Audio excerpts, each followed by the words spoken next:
जो अमल दिखावे के लिए किया जाए रियाकारी के तौर पर, वो भी बर्बाद हो जाता है।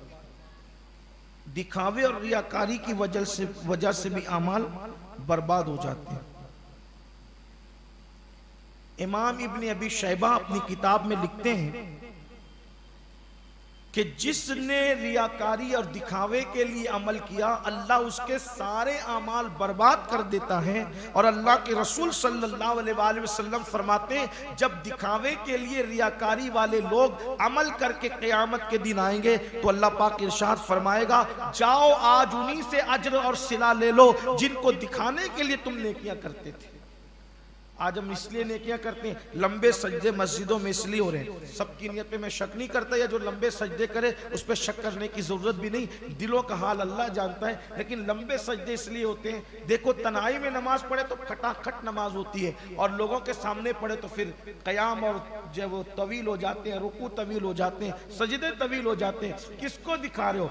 जो कोई कुछ नहीं देने की हैसियत रखता है, जिसकी कोई औकात नहीं है। कुरान कहता है, आमिलतुन नासिबतुन तस्ला नारन हामिया, कि अमल करके आएंगे, मेहनत करके आएंगे, फिर भी जहन्नम में डाले जाएंगे। क्यों? इसलिए कि उन्होंने दूसरों को भी बताने के लिए नेकियां की थी। इसलिए हमें चाहिए कि हम रियाकारी के तौर पे दिखावे के लिए नेकी ना करें, वरना जो दिखावे के लिए सदका करे, दिखावे का परहेजगार बने, तो ऐसे शख्स के अमाल भी बर्बाद कर दिए जाते हैं। नंबर 6, जामे सगीर की रिवायत है, अल्लाह के रसूल अलैहिस्सलातु व तस्लीम फरमाते हैं, जो खुद पसंद लोग हैं, खुद पसंदी जिनके अंदर है, अल्लाह ताला उनके भी अमाल बर्बाद कर देते। आका फरमाते हैं, जिसमें खुद पसंदी होगी, अगर वो 70 साल भी इबादत कर ले तो अल्लाह उसके अमाल को बर्बाद कर देगा।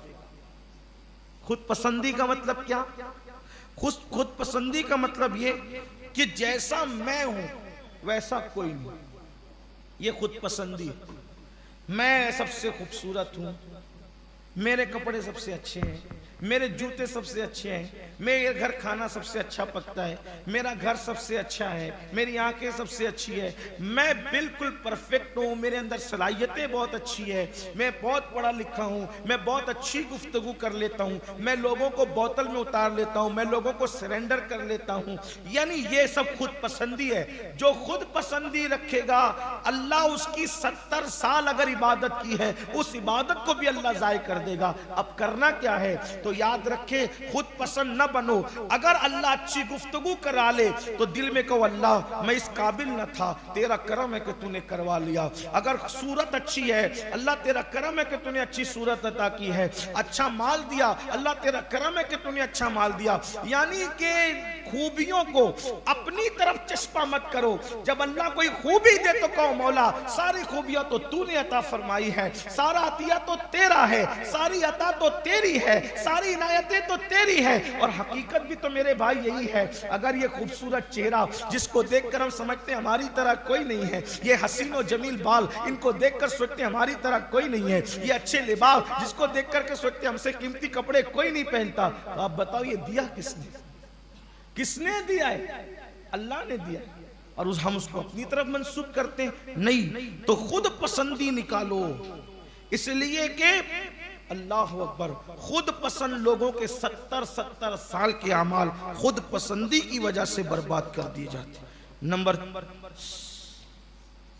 7, बद अखलाकी की वजह से भी अमाल बर्बाद कर दिए जाते। जो लोग बद अखलाक होते हैं, बात करने का ढंग नहीं, बात करने का शौर नहीं, सबसे लड़ते रहते हैं, सबसे झगड़ते रहते हैं, यानी उनकी जिंदगी के अंदर नरमी नहीं है, अखलाक नहीं है, किरदार नहीं है। लड़ेंगे, बात बोलेंगे तो खुद भी बंकस की करेंगे, तेज बोलेंगे, तर्रार बोलेंगे और बद अखलाकी करेंगे। तो अल्लाह के रसूल अलैहिस्सलाम फरमाते हैं, इसको भी इमाम तबरानी ने लिखा है, 10वीं जिल्द के अंदर है, लिखते हैं कि अल्लाह के रसूल अलैहिस्सलाम फरमाते हैं, हुस्न अखलाक गुनाहों को ऐसे पिघाल देता है जैसे गर्मी बर्फ को पिघाल देती है। यानी अखलाक देखो, अब उन्वान बदल रहा है। देखिए, उधर गुनाहों को कोई चीज जाय करने वाली थी, नेकियों कोई चीज जाय करने वाली। कुछ गुनाह ऐसे थे जो नेकियों को जाय कर रहे थे, लेकिन हुस्न अखलाक कितनी पाकीज़ा चीज का नाम है कि वो गुनाहों को जाय कर देता है, मिटवा देता है। और आका फरमाते हैं हुस्न अखलाक गुनाहों को ऐसे पिघालता है जैसे बर्फ को गर्मी पिघाल दिया करती है। और फिर फरमाया बद अखलाकी, अब ये भी फरमाया अल्लाह के रसूल में, बद अखलाकी इंसान की नेकियों को ऐसे बर्बाद कर देती है जैसे शहद को सिरका खराब कर दे। शहद को कोई चीज खराब नहीं करती, उसमें सिरका डाल दो खराब हो जाएगा शहद। तो फरमाया यानी शहद में सिरका मिला दो तो फिर शहद खाने के काबिल नहीं रहता। तो अगर कोई नेकी करे और बद अखलाक हो, हमेशा याद रखना अखलाक बड़ी चीज, बल्कि अल्लाह के रसूल अलैहि सलाम ने इरशाद फरमाया क़यामत के दिन मीज़ान पर जो चीज सबसे ज्यादा वजनी होगी, भारी होगी, वो तुम्हारे अच्छे अखलाक। लोग हमें चाहे बुज़दिल कह लेने दो, लोग बुज़दिल कह लेने दो, लोग बेगैरत कह ले, लेकिन अखलाक का नमूना बनो। और अखलाक का ऐसा नमूना बनो कि आपके दुश्मन को भी ये यकीन हो कि वो ऐसा नहीं कर सकता। ये अखलाक है, उसकी एक झलक आपको बताओ। अखलाक क्या होता है? नहीं पहुंच सकते लोग, नहीं पहुंच सकते, नहीं पहुंच सकते लोग, हुजूर के तरबियत याफ्ता लोगों तक लोग नहीं पहुंच सकते। मेरे मौला अली ये मुर्तजा मुश्किल कुशा फातह खैबर करमल्लाहु ताला वजहुल करीम पर बदबख्त लानती अब्दुर्रहमान इब्ने मुलजिम ने हमला किया। ये सबको पता है। जब मौला के सर पर उसने हमला किया तो सर कटते हुए जख्म हलक तक पहुंचा। शदीद वार था, हलक पर भी असर था, बहुत सख्त हमला था। दाढ़ी पूरी लाल थी खून से। हालांकि लोग मरते तो हिम्मत हार जाते हैं, लेकिन एक अली है जिनके सर पे हमला हुआ तो उन्होंने एक जुमला कहा जो अभी भी उनकी शहादत गाह पे लिखा हुआ है, फुज़्तु बिरब्बिल काबा, रब्बे काबा की कसम में कामयाब हो गया। लोग दुनिया में रहने को कामयाबी समझते, मेरा अली अल्लाह की तरफ जाने को कह रहे, फुज़्तु बिरब्बिल काबा, में रब्बे काबा की कसम में कामयाब हो गया। और यही जुमला बवक्त शहादत इमाम हुसैन ने भी कहा, फुज़्तु बिरब्बिल काबा में कामयाब हो गया। अब उठा करके लेकर के गए घर पे। सैयदा रो रही है, उम्मे कुलसूम रो रही है, इमाम हसन रो रहे हैं, इमाम हुसैन रो रहे हैं। जंगों में न रोने वाले आज बाबा की हालत देख के रो रहे। मौला मुश्किल कुशा कहते हैं प्यास लगी, पानी पी, बल्कि ये कहा प्यास लगी है शरबत पिला, आपने शरबत तलब की। बल्कि बात सूफिया कहते हैं, ये शायद किताब में आपको ना मिले, ये सूफिया ने सीना बसीना रिवायत किया है, लेकिन उसको मैं सिर्फ ऐड कर रहा हूं। आपको लेना है तो ले, वरना छोड़ दें। आपने शहादत से एक दिन पहले सैयदा ज़ैनब से फरमाया था, ज़ैनब अच्छा शरबत तैयार करके उसको ठंडा करके रखो, कल किसी मेहमान के लिए वो आपको काम आ सकता है। आपने पहले शरबत तैयार कराया था। बहरहाल तो जब आप पर हमला किया गया तो मौला पाक ने फरमाया शरबत लाओ, वो जो तैयार करवाया था वो शरबत लाओ, क्योंकि भाई फ्रिज तो उस दौर में थे नहीं ना कि 10 मिनट में ठंडे हो जाते। उस वक्त तो ठंडा करने के लिए भी वक्त चाहिए था, हवाओं में रखा जाता था, छत पे, जो भी उसका तरीका रहा होगा। वो फरमाया शरबत लाओ, मुझे प्यास लगी है। इधर शरबत लाने सैयदा ज़ैनब गई, उधर जब वो कातिल को लोगों ने पकड़ करके लाया। सरकार ये वही बदबख्त है जिसने आपको हमला किया है। शरबत का प्याला हाथ में आया तो ठंडे प्याले का शरबत जब मौला के हाथ में आया, मुंह के करीब किया तो कातिल ने कहा, अली तुम तो फन हर्ब ज़र्ब के माहिर हो, तुम जानते हो कि मार खाने वाले को जो तकलीफ होती है, मेहनत तो मारने वाले को ज्यादा लगती है, तो आपसे ज्यादा प्यास तो मुझे लगी है। आपका क्या ख्याल है? तारीख गवाह है, मेरे मौला ने अपने हाथ का शरबत उस जख्मी हालत में अपने शहजादे इमाम हसन को दिया, का उसको पिलाओ। ये अखलाक, आप उठा ले तारीख, आपको तारीख में हुजूर के तरबियत याफ्ता लोगों के जैसे अखलाक किसी की जिंदगी। आज तो मेरे भाई अगर कोई अपने को धक्का मार दे तो बड़े संजीदा लोगों को भी मैंने माँ बहन निकालते देखा। यानी जब दूसरों की बारी आएगी तो जनाब इतने मुरब्बी बनेंगे कि बाख-लाख बनो, बाख-लाख, लेकिन जब खुद की जात पर बात आती है तो फिर आस्तीनें चढ़ती। यही तो आजमाइश का वक्त है। जब किसी को धक्का लगता है तो प्याले में जो होता है वही छलकता है। भाई कोई प्याले में दूध लेके जा रहा हो, हाथ में धक्का लगे तो क्या छलकेगा? हैं? दूध। चाय लेके जा रहा हो तो चाय, पानी लेके जा रहा हो पानी, मिर्च लेके जा रहा हो मिर्च।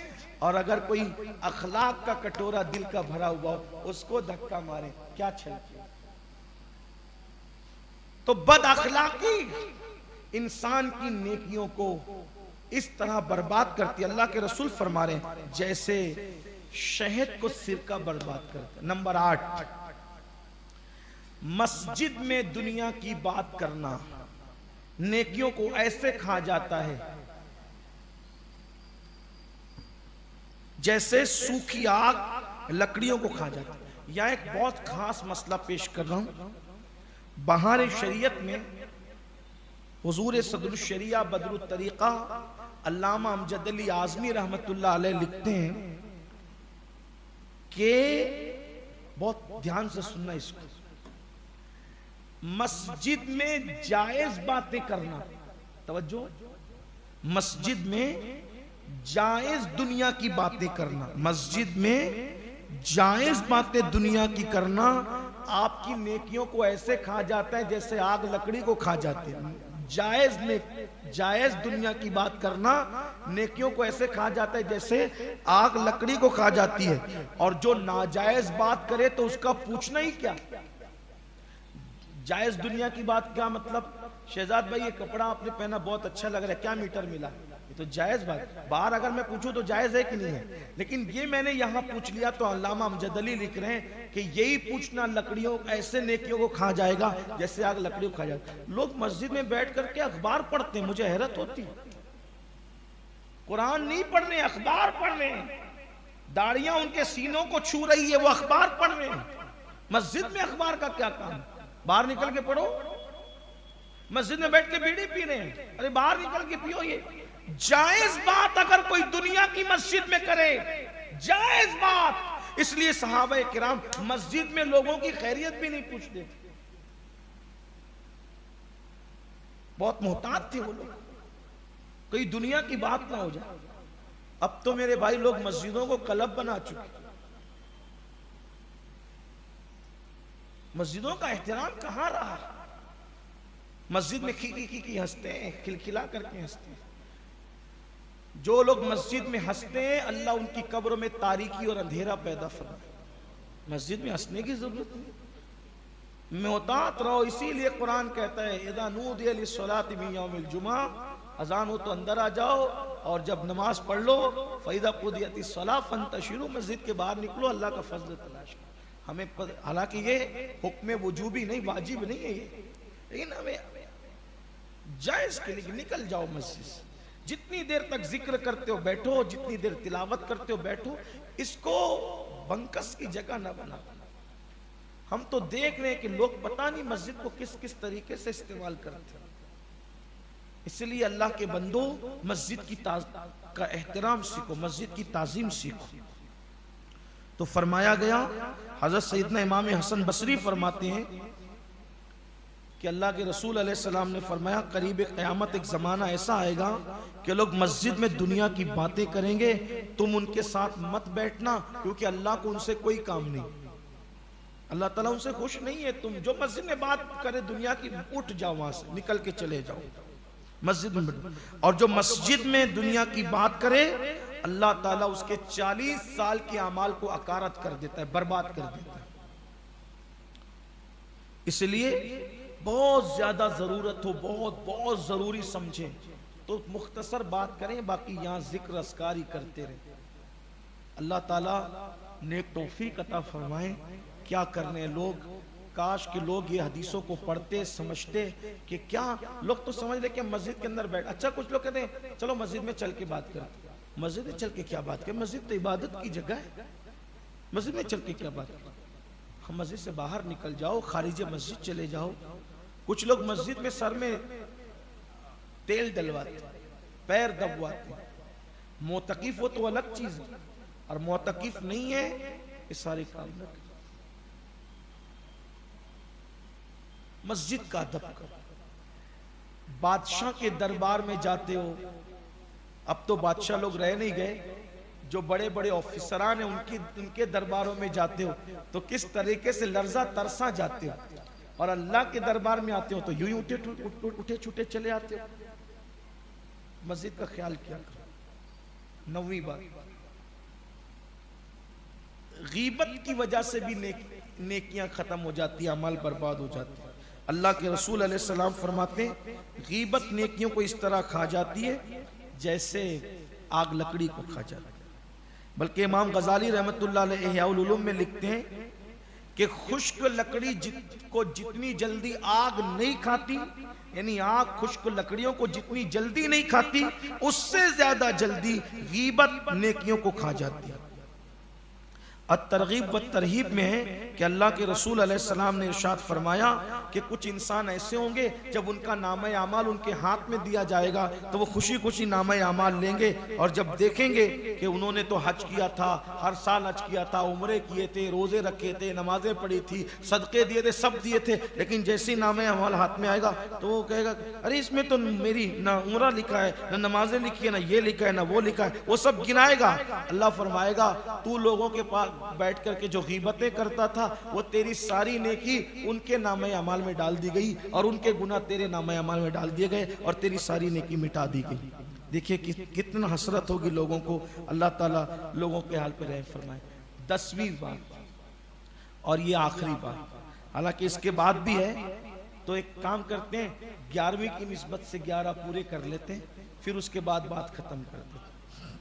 10वीं बात, नेकी करके, अच्छा काम करके लोगों से तारीफ की ख्वाहिश रखना कि लोग मेरी तारीफ। मैं जलसे में जाता हूं तो सब नहीं, बहुत से कमेटी के लोग कहते हैं हजरत मेरा नाम लेके कुछ कह देना। मुझ पे बहुत गिरा गुजरता। जब आपने अल्लाह के लिए किया तो फिर अल्लाह के, देखिए जो काम अल्लाह के लिए किया जाता है ना उसका सिला नहीं मांगा जाता।